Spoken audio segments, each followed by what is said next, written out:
श्री गुरु सत्ताय नमः। सभी को प्रणाम।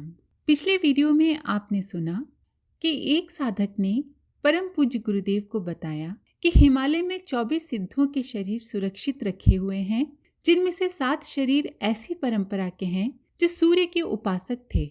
उस परंपरा का एक सिद्ध अब भी जीवित है। वे साधक जानना चाहते थे कि कहीं वो सिद्ध परम पूज्य गुरुदेव तो नहीं है। गुरुदेव ने उनसे कहा कि उन्हें इन सब उलझनों में न पड़कर अपने आध्यात्मिक विकास पर ध्यान देना चाहिए। परम पूज्य गुरुदेव ने ये भी बताया कि सिद्धों साधकों के शरीर संभाल कर इसलिए रखे जाते हैं क्योंकि प्रचंड साधना से उनके शरीर के परमाणु भी चैतन्य हो उठते हैं और शरीर से प्राण निकल जाने पर भी वे परमाणु जीवंत रहते हैं। इसलिए उन शरीरों का उपयोग भविष्य में किया जा सकता है। 1974 के हरिद्वार कुंभ में राजस्थान से आए एक साधक बिहारी लाल जी ने परम पूज्य गुरुदेव से प्रार्थना की थी कि वे कुंभ में किसी सच्चे और अधिकारी साधु के दर्शन करना चाहते हैं। पूज्यवर उस वक्त हंस दिए। फिर एक रात 3 बजे शांति कुंज में सोए बिहारी लाल जी ने गुरुदेव को अपने कमरे में देखा।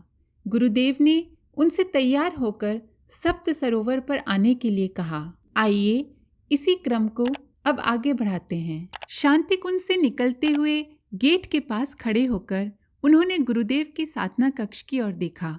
वहां रोशनी जल रही थी। बाहर निकलते हुए बिहारी लाल जी ने गेट पर खड़े कार्यकर्ता से पूछा, गुरुदेव चले गए हैं क्या? कार्यकर्ता पहले तो उनके प्रश्न समझ ही नहीं पाए। दोबारा जब उन्होंने पूछा तो कार्यकर्ता कहने लगे, कहाँ चले गए हैं? उन्हें कहीं जाना है क्या? बिहारी लाल जी ने पूछताछ में समय नहीं गंवाया। मान लिया कि गुरुदेव जा ही चुके हैं, तभी तो सप्त सरोवर पर मिलेंगे। वे गायत्री मंत्र का मानसिक जप करते हुए तेज कदमों से चलने लगे। लंबे लंबे डग भरते हुए वे 5 मिनट में ही सप्त सरोवर के मोड़ पर पहुंच गए। सीढ़ियों से पुश्ते के मोड़ पर चढ़े। वहां उन्हें कोई नहीं दिखाई दिया, सिर्फ आवाज सुनाई दी, इधर आओ, नीचे उतरो। आवाज गुरुदेव की ही थी। उस दिशा में देखा तो गुरुदेव गंगा के किनारे वाली दिशा में पेड़ के पास खड़े दिखाई दिए। बिहारी लाल जी नीचे उतरे। गुरुदेव ने इशारे से अपने पीछे पीछे चलने के लिए कहा और गंगा में उतरने लगे। सप्त सरोवर पर मोड़ वाले घाट पर घुटनों से कमर तक गहरा पानी रहता है। बहाव तेज है और पिंडलियों तक उतरते उतरते पांव उखड़ने लगते हैं। बिहारी लाल जी ये समझते थे। वे पहले भी गंगा की धारा में उतरते रहे पर आगे कभी नहीं गए थे। इस बार गुरुदेव आगे आगे चल रहे हैं, इसलिए चिंता नहीं थी। उन्होंने सचमुच में गंगा की सभी धाराएं बिना कहीं रुके पार कर ली। गंगा पार करके बिहारी लाल जी गुरुदेव के साथ वन क्षेत्र में पहुंच गए। उस पार के वन को कदली वन कहते हैं। जंगल घना था। शेर, चीते और हाथी आदि जंगली जानवर बहुतायत से वहां थे। बीच बीच में उनकी दहाड़ और चिंगाड़ सुनाई दे जाती थी। उस क्षेत्र में प्रवेश कर ही रहे थे कि गुरुदेव रुके। उन्होंने अपने पांव के जूते उतारे और बिहारी लाल जी से भी वैसा ही करने के लिए कहा। नंगे पांव दोनों कदली वन के भीतर पहुंचे। कुछ कदम चलने के बाद बिहारी लाल जी ने अनुभव किया कि चारों ओर प्रकाश फैला हुआ है।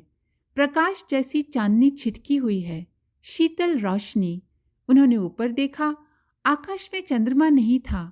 तारागणों के समूह पूरे आकाश में छाए हुए थे। बिना चांद तारों के छाई छिटकी चांदनी। रात में ही दिखाई दिया कि जहां तहां कुछ तापस बैठे हैं। गुरुदेव आगे आगे चल रहे थे। बिहारी लाल जी उनसे कुछ पग पीछे थे। गुरुदेव रुके। बिहारी लाल जी भी उनके पास आकर थम गए। गुरुदेव ने कहा, इन तपस्वियों को देख रहे हो ना? बिहारी लाल जी ने इंगित दिशा में नजरें दौड़ाई और हाँ कहा। गुरुदेव ने कहा, कुंभ पर्व जिन महात्माओं की उपस्थिति से अमृत से परिपूर्ण होता है, ये उन्हीं विभूतियों में से हैं। ये अपने आरंभिक जीवन में कभी किसी ग्राम बस्ती में गए हों तो गए हों, अन्यथा इनमें से किसी ने भी कभी आबादी नहीं देखी होगी। ये लोग यही निवास करते हैं गुरुदेव? बिहारी लाल जी ने पूछा। गुरुदेव ने कहा, नहीं, और बताया कि ये हमेशा चलते रहते हैं। गांव बस्ती तो दूर, किसी पेड़ के नीचे भी 3 दिन से ज्यादा नहीं ठहरते। यहाँ कल शाम तक के लिए ही आए हैं और स्नान कर चले जाएंगे।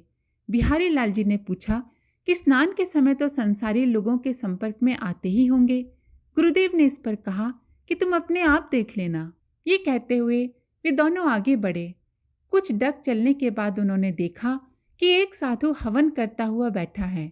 वस्त्र के नाम पर उसने सिर्फ कौपीन बांध रखा था और दाहिनी ओर कमंडल रखा था।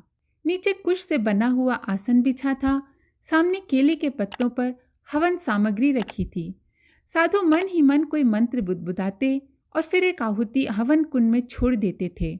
हवन सामग्री के जलते ही अग्नि की लपटें उठाती और वातावरण में सुगंध का एक झोंका तैर जाता। यज्ञाग्नि से धुएं की एक रेखा भी नहीं निकल रही थी। सर्वथा निर्धूम अग्निशिखा, सफल और सिद्ध यज्ञ की एक कसौटी। दोनों की उपस्थिति से उन सन्यासी को कोई फर्क नहीं पड़ रहा था। गुरुदेव हवन कुंड से कुछ हटकर बैठ गए। इशारे से बिहारी लाल जी को भी बैठने के लिए कहा। दोनों की उपस्थिति पर ध्यान दिए बिना सन्यासी हवन क्रिया में व्यस्त रहे। बिहारी लाल जी वहां बैठे बैठे मन ही मन गायत्री का जप करने लगे। इस तरह कोई एक घड़ी समय बीता होगा। एक घड़ी बीतते बीतते हवन पूरा हुआ। सन्यासी ने अब नजरें उठाकर उन दोनों की ओर देखा। देखते हुए ही उसने नारियल के 2 पात्र उन दोनों की ओर बढ़ाए और कहा, इसमें रखे प्रसाद को पी लो। नारियल के पात्र में पंचामृत जैसा कोई पेय भरा हुआ था। दोनों ने वह पेय पी लिया। साधु पूर्ण आहुति से पहले इस पेय की भी आहुति दे चुके थे।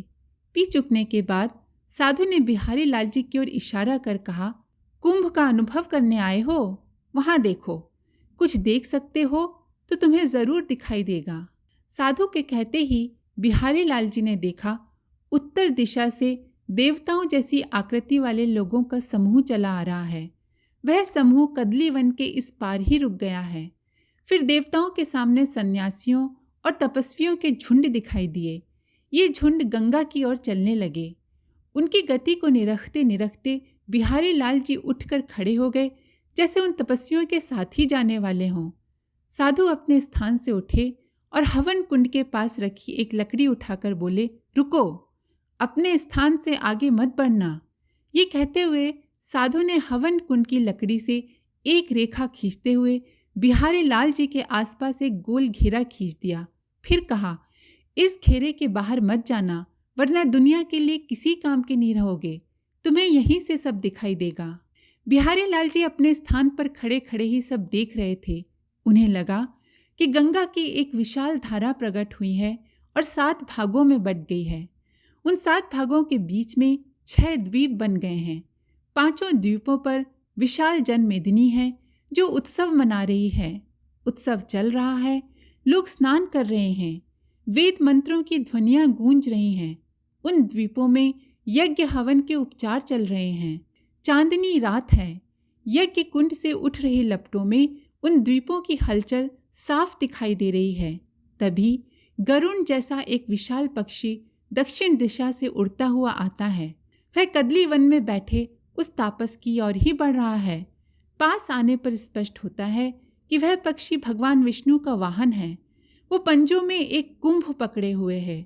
तापस के पास आते आते वह पक्षी एक चक्कर गंगा की 7 धाराओं और उनके कारण बने द्वीपों का लगाता है। उन द्वीपों और धाराओं के आकाश में उड़ते उड़ते पक्षी अपने पंजों से पकड़े कुंभ में रखा कोई द्रव जगह जगह उड़ेलता है। उस द्रव की बूंदें गंगा की धारा में जा मिलती हैं। क्षेत्र की परिक्रमा करने के बाद वह पक्षी तापस साधु के पास आकर बैठ जाता है। बिहारी लाल जी ने स्पष्ट अनुभव किया कि उस पक्षी पर भगवान विष्णु विराजमान हैं। उनके हाथों में चारों आयुध शंख, चक्र, गदा और पद्म स्थित है तथा वे मंद मंद मुस्कुरा रहे हैं। कुछ ही पल रुककर उनका वाहन उन्हें लेकर फिर दक्षिण दिशा की ओर ले जाता है और धीरे धीरे सब सामान्य होने लगता है। वह पक्षी अदृश्य हो जाता है। उस पर बैठे भगवान विष्णु की आकृति भी वाहन के साथ लुप्त हो जाती है। गंगा की 7 धाराएं, उनसे बने हुए द्वीप, द्वीपों पर ऋषि और देव सत्ताओं का उत्सव सब धीरे धीरे अंतर्ध्यान हो जाते हैं। बिहारी लाल जी अपने स्थान पर बैठे चौंकते हुए पहले सन्यासी की ओर और फिर गुरुदेव की ओर देखते हैं। दोनों अपने स्थान पर बैठे हैं। हवन कुंड में अब भी अग्नि प्रदीप्त थी। तंद्रा से जगे हुए की तरह बिहारी लाल जी फिर उस सन्यासी की ओर देखते हैं और पूछते हैं, आप कौन है महात्मन? आपके सानिध्य में मैंने जो विलक्षण अनुभव किया उसके बारे में मैं निश्चित नहीं कर पा रहा हूँ कि वह स्वप्न था अथवा सत्य, और आप यहाँ निर्जन में क्या कर रहे हैं?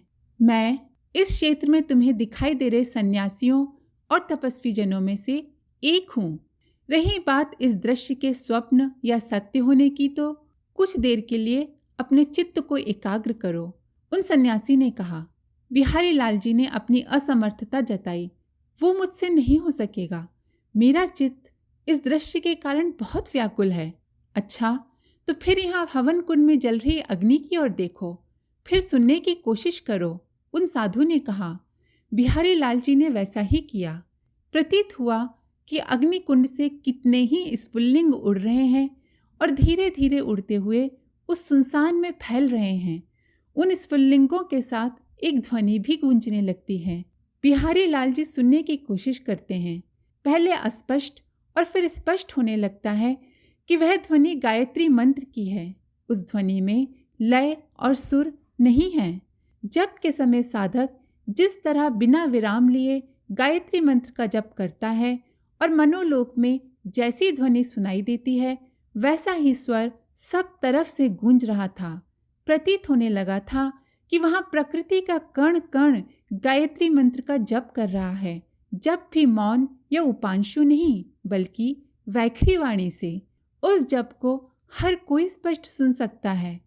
5-7 मिनट तक यही स्थिति रही। फिर धीरे धीरे सब कुछ शांत होता चला गया।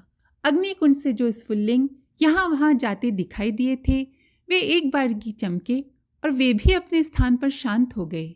जाओ, अब अपनी लोक साधना में मन लगाओ, उन तापस साधु ने कहा। बिहारी लाल जी ने हाथ जोड़े और गुरुदेव की ओर देखा। गुरुदेव अपने स्थान से उठने लगे थे। वे उठे और बिना कुछ कहे कदली वन से सप्त सरोवर की ओर चलने लगे। बिहारी लाल जी भी उनके पीछे पीछे चल दिए। कुछ दूर चलकर उस जगह आए जहाँ पांव से जूते उतारे थे। उन्हें वापस पांव में पहना और गंगा किनारे आए। पहले जिस तरह नंगे पैर चलकर गंगा की धारा पार की थी, उसी तरह वापस चलते हुए इस पार आ गए। गुरुदेव ने सप्त सरोवर पहुँचते ही बिहारी लाल जी से कहा, अब तुम यहाँ से जैसे आए थे वैसे ही वापस चले जाओ। बिहारी लाल जी ने कुछ नहीं कहा। चुपचाप गुरुदेव ने जैसे कहा था वैसे ही किया। इस बार वे तेज कदमों से नहीं चल पाए थे। धीरे धीरे कदम उठाते हुए आराम से चल रहे थे। शांति कुंज पहुँचने में 10-12 मिनट लगे। यहाँ आकर देखा कि शिविरार्थी जाग गए हैं। स्नान आदि से निपटकर अपनी दैनंदिन साधना में जुट गए हैं। प्रवेश द्वार से शांति कुंज में आते हुए बिहारी लाल जी ने ऊपर गुरुदेव के कक्ष की ओर देखा।